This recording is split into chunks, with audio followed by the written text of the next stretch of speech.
Salut les Anacalypsiens, bienvenue dans cette nouvelle vidéo d'Anacalypsie. Il est temps de parler de l'épisode de NXT de la semaine du 13 février. Donc aujourd'hui, je pense que je sortirai la vidéo dans la soirée, juste après l'avoir enregistré, monté, tout ça, même si j'ai aussi la vidéo de Pékin Express à faire en même temps. Du coup, oui, épisode du 13 février, alors que j'ai vu que ce vendredi matin et midi. J'ai dû séparer entre eux deux avec mon stage dans lequel je devais aller parce que j'avais une réunion. Mais du coup, comme jeudi, j'étais à Paris, que je vais faire mon retour à Caen et qu'ensuite j'étais en soirée avec des potes après mon retour. Du coup, j'ai pas pu voir l'épisode le jeudi. Et de toute façon, même si j'avais pas fait une soirée avec mes potes, Pékin Express aurait été la priorité, passant en direct le jeudi soir. Mais du coup, les deux obligés de le rattraper aujourd'hui. Donc voilà. Donc on a eu un bon épisode de NXT. Je m'étais juste fait spoiler le main event, mais le main event est quand même le meilleur match de la soirée, hein, très clairement. Voilà, même en me l'étant fait spoiler, j'ai adoré ce qui s'est passé dedans. Mais du coup, on va quand même revenir un peu point par point sur ce qui s'est passé durant cet épisode. On a ouvert sur un match qui m'a surpris au niveau du résultat. C'est Von Wagner et Mr. Stone en équipe avec contre Oro Mensah et Noam Dar, bref. Match par équipe auquel je m'attendais à une victoire des Faces. Et au final, malgré un beau match, notamment Mr. Stone qui va faire des belles choses, j'ai encore en tête la descente du coude. Alors je sais plus si c'est une descente du coude ou un frog splash qu'il fait en sautant des épaules de Von Wagner. Ça c'était vraiment très cool. Franchement j'ai bien aimé ce petit move là, et même les quelques fois où il était dans le ring, c'était vraiment pas trop mal. Voilà. Après les autres ils ont fait le taf comme d'habitude. Et au final, on a eu une victoire un peu par sournoiserie, comme d'habitude, avec métaphore. C'est que, en gros, Van Wegner va porter Noam Dar. L'arbitre, je sais plus pourquoi il est détourné, sûrement par Lash Legend ou Jakara Jackson. Ce qui fait que Oro Mensah, il en profite pour faire un coup derrière le genou de Van Wegner. Et ce qui permettra du coup à Noam Dar de vaincre à nouveau Von Wagner par petit paquet. Voilà. Donc match plutôt sympa, on sait pas trop où ils veulent aller avec ça. Parce que du coup Von Wagner il a perdu le match pour la coupe. En match par équipe pour se venger, les deux ils perdent aussi. Apparemment Métaphore va rentrer en rivalité avec le clan de Drogulak qui eux aimeraient prendre la coupe pour en faire une vraie représentation de ce que devrait être une coupe compétitive et tout ça. Ce qui fait que s'ils parlent réellement d'une rivalité, ça écarte du coup Von Wagner et Mr. Stone, et ce qui fait que tu dis ok, donc vous les aurez fait perdre comme ça à plein de reprises, mais même pas pour leur donner une grosse pop à un moment donné. Enfin, c'est un peu bizarre. Je sais pas s'il y a que moi qui comprend pas trop où ils veulent en venir avec ces histoires-là. Moi, je m'attendais à ce que Von Wagner et Mr. Stone ils gagnent et terminent l'histoire la rivalité entre les deux clans, équipe clan. Et au final, bon, c'est pas trop si c'est fini ou pas, où est-ce qu'ils veulent aller. On verra bien avec les semaines qui suivent. Ensuite, on a eu un gauntlet match dont j'en avais un peu rien à faire. C'est Ridge Holland contre Gallus. Alors moi, je pensais que chaque semaine, Ridge Holland allait affronter un membre de Gallus. Et finalement, c'est juste un gauntlet match où il affronte les trois le même jour. Et quand je dis que j'en ai rien à faire, c'est juste que Gallus en soi, sur le ring, ils sont pas mauvais, mais c'est un clan dont j'en ai un peu rien à faire. Et de l'autre côté, Ridge Holland, pareil, il a fait partie des Brawling Brutes, qui était un clan dont j'en avais rien à faire. Et encore une fois, quand je dis que j'en ai rien à faire, c'est pas que je dis que les gens ont pas de talent ou quoi que ce soit, parce que les gens ils déforment tout.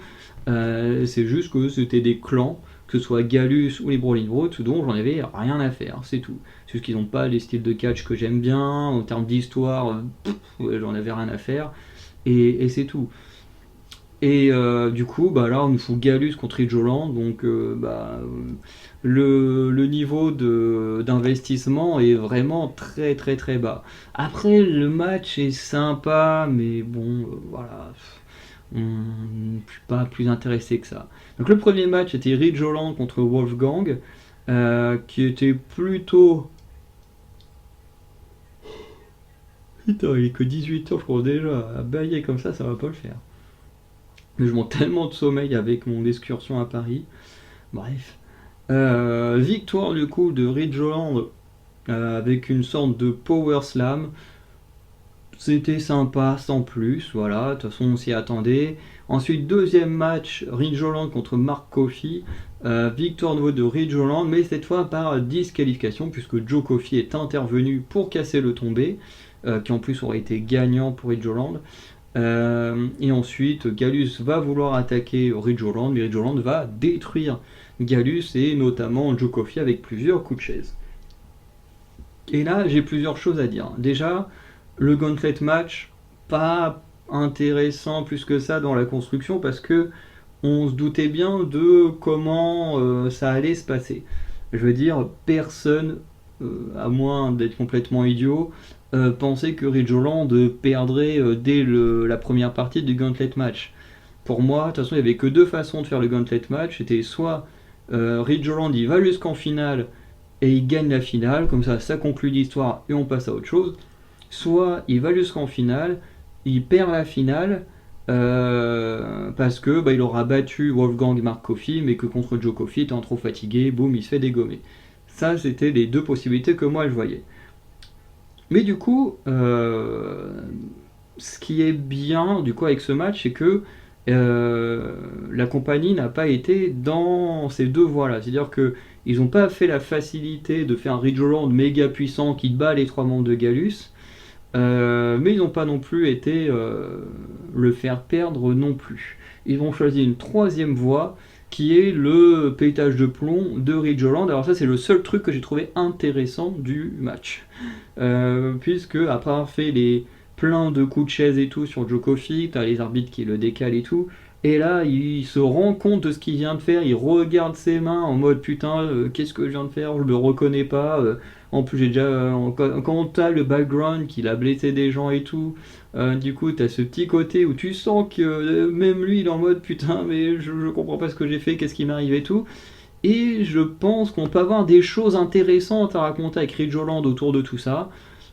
Encore une fois, là, ce qui s'est passé là, j'en avais rien à foutre, mais vraiment les quelques 20-30 secondes de la fin autour de Ridgeland, là j'ai trouvé ça vraiment sympa et ça m'a donné envie de voir ce qui va se passer par la suite pour lui.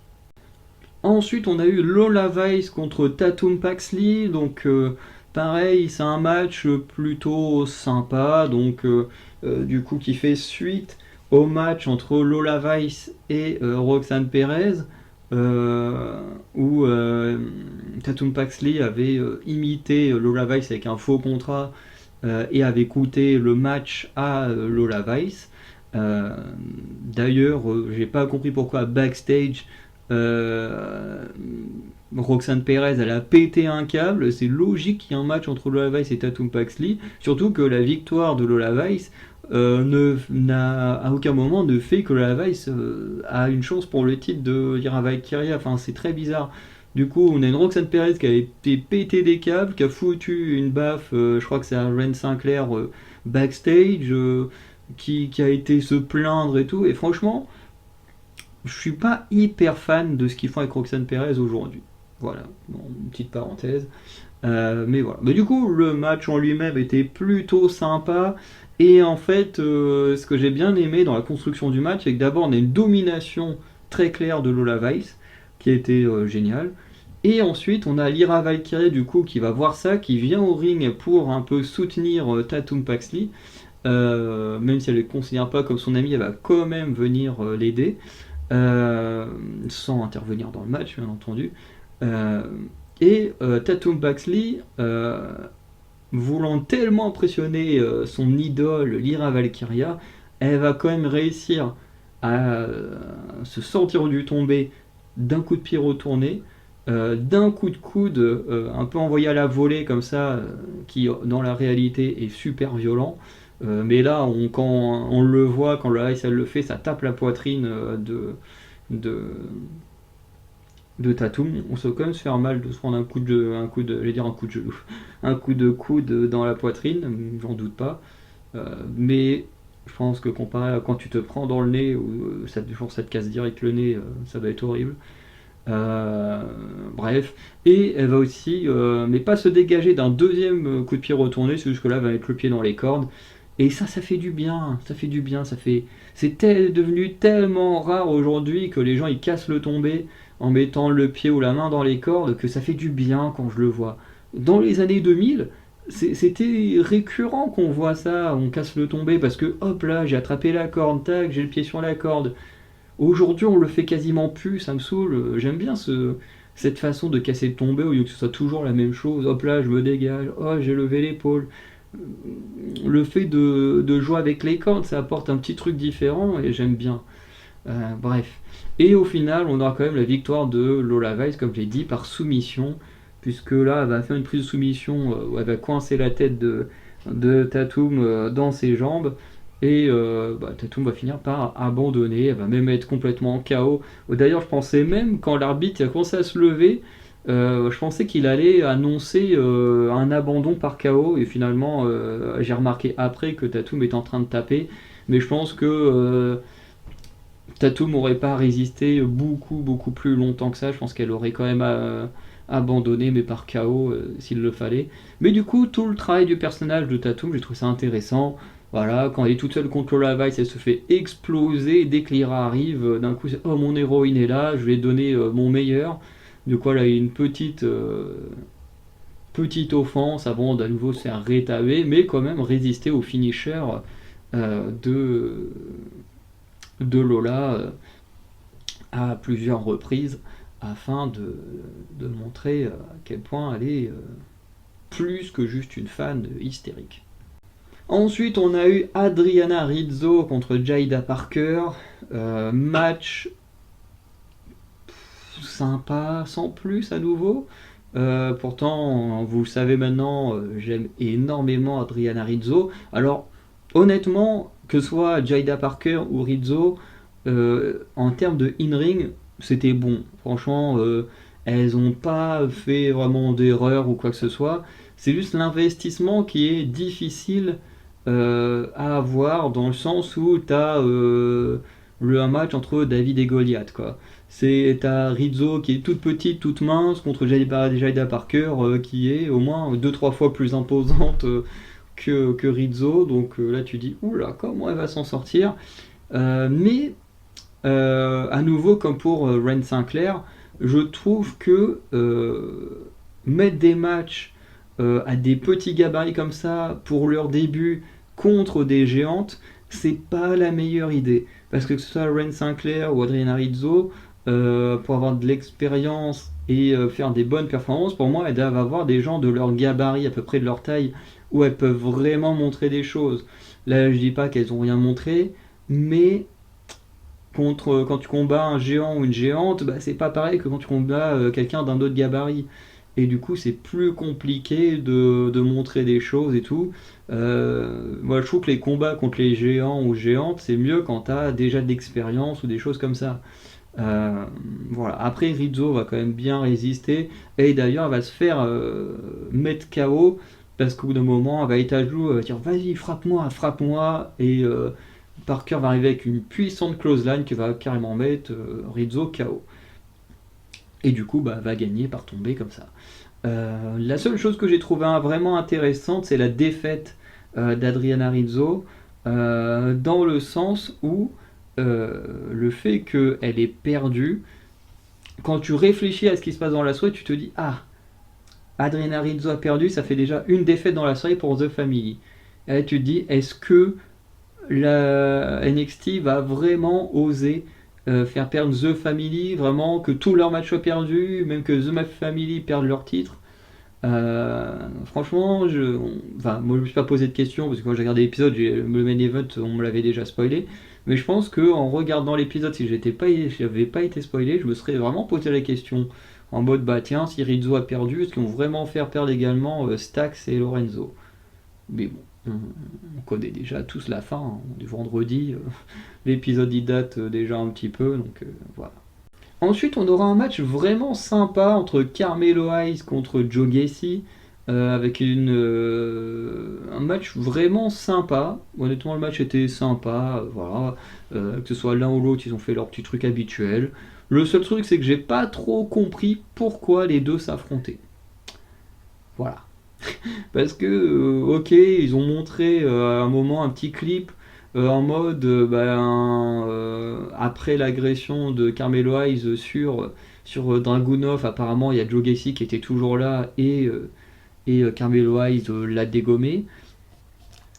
Mais genre il n'y a pas vraiment de raison parce que ouais, genre on te fout juste ça comme ça un peu en programme d'attente. C'est un peu dommage. Du coup, Carmelo Hayes, forcément, il va gagner. Hein, il est censé être le top heel de la compagnie, donc il pouvait pas forcément perdre. Si on veut que le retour de Trick Williams ou de Dragunov ait des grosses pop, pour moi, il faut que Carmelo Hayes soit hyper dominant comme heel. Et comme ça, plus il va être dominant, plus il va être détesté, et plus le retour de Trick Williams et Dragunov se feront dans des pop légendaires. Surtout celle de Trick Williams, à mon avis. Euh, mais en tout cas, voilà, match vraiment sympa, victoire de Carmelo Hayes en contrant la close line de Joe Gacy avec son code breaker. Et ensuite, il va envoyer sa descente de la cuisse pour la victoire. Donc c'était plutôt sympa. Et ensuite, après match, Dijak va agresser Joe Gacy, va lui mettre une sorte de camisole là, et va l'exploser, bien évidemment. Et du coup, ça fait que la rivalité n'est pas encore terminée entre les deux hommes et j'ai hâte de voir comment elle se terminera parce que on a déjà eu un match en disqualification, donc je me demande qu'est-ce qu'ils pourront faire comme stipulation pour montrer qu'on est allé encore plus loin que un match hardcore. Et pour moi, la seule chose qui peut vraiment être cool entre les deux pour terminer leur rivalité, c'est un I quit match. Je kifferais que leur rivalité s'arrive sur un I quit match. Ensuite, match sur lequel j'ai pas trop fait attention, j'avoue, j'étais un peu la tête ailleurs. Parce que je crois que ce match-là, c'est le premier, une fois que je suis revenu de mon stage, donc voilà, je venais tout juste de manger, j'étais pas trop à fond devant mon écran, le temps de me remettre devant, enfin, à fond quoi. Mais du coup, Kiana James contre Brian Harris. Voilà, le match c'était sympa. Il y a eu des interventions d'Izzy Dame comme on s'y attendait. Bon, voilà. Du coup, je peux pas dire grand chose de Brian Harris parce que j'ai pas fait attention à sa performance. Tout ce que je peux dire, c'est qu'en termes de personnage, j'aime beaucoup son personnage. Voilà, que je préfère à Thea Hale parce que je trouve que c'est un peu le même délire de personnage, un peu surexcité, qui va un peu voilà, avoir la voix qui porte. Euh, mais le fait qu'elle ne hurle pas comme Thea Hale sur son ancien perso fait que j'apprécie beaucoup plus Brian Harris, surtout mes oreilles apprécient Brian Harris. Du coup, forcément, une victoire de Kiana James avec son sorte de. Je crois qu'elle appelait ça le Flightliners, avec une sorte de facebuster. Que là, elle va accompagner d'une sorte de codebreaker. Bref, c'était plutôt sympa, même si je pense qu'en termes de finisher, elle devrait juste s'arrêter au Flatliner, ce qui est déjà très beau visuellement à regarder. Donc voilà, victoire de Kiana James, c'était sympa sans plus. Et on passe donc au main event qui lui était incroyable, du coup qui a opposé les Wolf Dogs, hein, où d'ailleurs Baron Corbin a promis de dire une seule fois le nom Wolf Dogs pour les représenter s'ils gagnaient les titres. Donc ça c'est marrant. Et face à eux, The Family, les champions par équipe. Et j'avoue qu'avant de me faire spoiler, je me suis vraiment posé la question de qui pouvait gagner. Parce que je me suis dit, d'un côté, The Family, ils sont bien aimés par le public, tout ça, il n'y a pas de problème. De l'autre côté, je me dis, Braun Breaker, il est sur le point de signer soit à Raw, soit à SmackDown, s'il l'a pas déjà fait. Donc je me suis dit, est-ce qu'on va vraiment donner des titres par équipe à un mec qui est sur le point de quitter NXT pour le roster principal? Eh ben, la réponse est oui. Oui, c'est ce qu'ils ont fait. Puisque Braun Breaker et Baron Corbin ont bel et bien gagné ce match qui était vraiment génial. On a eu des contres dans tous les sens, on a eu des gros spots dans tous les sens. Des spots vraiment que je retiens, ce sont toutes les attaques de Breaker contrées en Spinebuster par Tony D'Angelo, c'était incroyable. Dont à un moment donné, The Family va faire passer Braun Breaker à travers la table des commentateurs. J'ai trouvé ça génial. Bref, il va se passer plein de trucs, plein de combinaisons, que ce soit d'un côté ou de l'autre. Mais c'est bel et bien l'association d'un End of Days de Baron Corbin suivi d'un spear de Braun Breaker sur Stax qui terminera le match. Donc victoire des Wolves Dogs qui sont les nouveaux champions par équipe. Voilà, j'ai pas envie d'en dire beaucoup plus, hein, franchement. Allez checker ce match. Pour moi, ce match par équipe, c'est le meilleur match de la soirée. Il était incroyable, que ce soit en termes de combat en 1 contre 1, que ce soit les associations qu'il y a eu dans chaque équipe, les prises en duo, des trucs comme ça, les contres qui étaient incroyables, surtout ceux de Tony D'Angelo. Bref, j'ai bien kiffé ce match et je vous conseille de le regarder. Ensuite, pas grand chose à dire dans les previews, hein. On a un match entre Chosy Blackheart et Lyra Valkyria pour le titre de NXT, puisque Chosy est venu backstage voir Lyra, et Lyra lui a donné une chance pour le titre. Ce qui est très bizarre, c'est que sur les réseaux sociaux, il a été annoncé que Alba Fire allait remplacer Shotzi Blackheart dans les matchs de qualification pour Elimination Chamber parce que Shotzi Blackheart serait blessée. Sauf que c'est hyper bizarre de dire d'un côté à NXT on donne une chance pour le titre à Shotzi, alors que de l'autre côté à SmackDown on te dit que Shotzi elle est blessée. Puis ok. Alors sur Facebook il y a quelqu'un en commentaire qui m'a dit oui mais NXT c'est enregistré, mais je crois pas non plus que NXT soit enregistré sur 3 mois à l'avance, quoi. J'exagère un peu mais vous comprenez ce que je veux dire. Bref. Et on aura également un match entre Obafemi contre Lexis King pour le titre nord-américain. Alors je sais plus pour quelle raison Obafemi a pu sortir son breakout tournament contrat pour remporter le titre nord-américain, mais apparemment c'est grâce à une intervention ou une connerie du genre de Lexis King, qui d'ailleurs, si je dis pas de conneries, je crois que Lexis King affrontait Dragon Lee et que c'est à la suite du match vers la fin du match qu'Obafemi est arrivé.